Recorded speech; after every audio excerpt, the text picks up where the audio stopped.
Assalomu alaykum do'stlar. Siz bu olam kanallarsiz. Bugungi sizlarga aytib bermoqchi bo'lgan audio hikoyam Jin bosqini deb ataladi. Sizlar yaxshilab joylashib olgan bo'lsanglar, men hikoyani boshladim.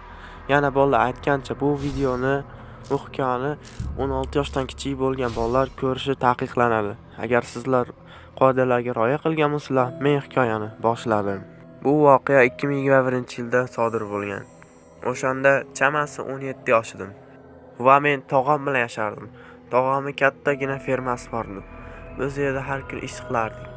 Tog'am menga har xil vazifalar berardi. Men ularni bajarib, tinchgina yashab yurardim. Kunlardan bir kuni biz tog'am bilan shaharga ketib qoladigan bo'ldik va biz shaharga jo'nab ketdik.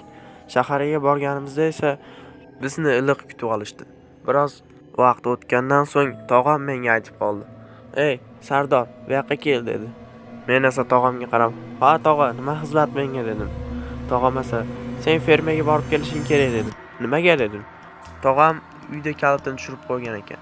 "O'sha kalitni menga olib kelasan" dedi.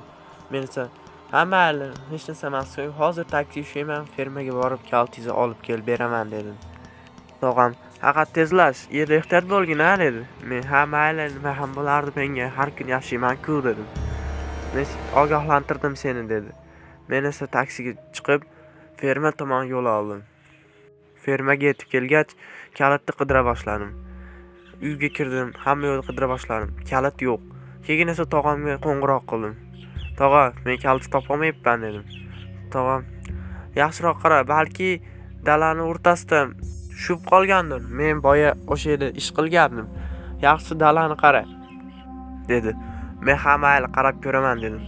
Dalani ista boshladim. Tog'am aytgandek dalani o'rtasiga keldim va aytganidek yerda suv bosgan ekan.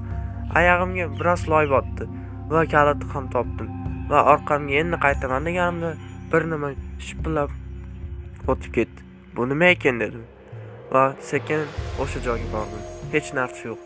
Keyin esa, "Ha, ko'zimga ko'rindi shekilli" deb fermaning ichiga qaytdim. Va fermaning ichiga kirib, tog'amga qo'ng'iroq qildim. "Tog'a, men kalitni topdim. Hozir oldingizga qaytib boraman" dedim. Tog'am esa, "Kech ham tushib qoldi. Bu yoqqa kelishing shart emas. Ertaga kelasan. Fermada o'zing yotib qol" dedi. Men, "Ha mayli, o'zim ham yotib qolaveraman, lekin ertaman boraman. Kaltingizni olib beraman, xavotirlanmang" dedim. Tog'am, "Ehtiyot bo'l faqatgina. Xo'pmi" dedi. Men, "Xo'p" dedim. Men esa fermani yaxshilab tekshirib chiqdim va yotishga yotdim.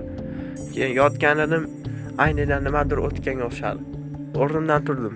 "Bu yana nimasi? Kim men bilan hazillashyapti? Ammo yomon bo'ladi" dedim. Va ko'chaga chiqdim. "Kim bo'lsa ham oldimga kel, men bilan o'ynash yomon bo'ladi oxir" dedim. Hech kim ovoz ham kelmadi, shovqin ham kelmadi. "Ha, menimcha yosh bolalar bo'lsa kerak" dedim va xonamga qaytib ketdim.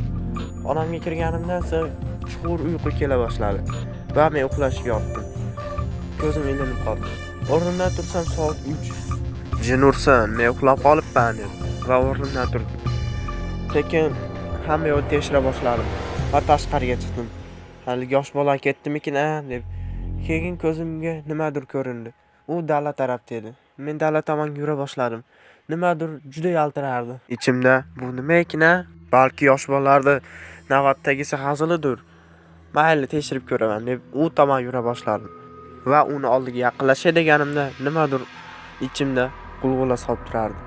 Nimadirkina bu oldiga bordim. Qarasam qandaydir yaltiroq buyum. Qo'limga oldim. "Ha, bu nima ekan" dedim va ferma tomonga qaytib ketdim. Qo'limga olib. Fermaga olib borib, "Bu nima bo'ldi ekan? Mayli, olib qo'yaman" dedim va yana uxlashga yotdim. Ko'zim birozgina ilinib qoldi.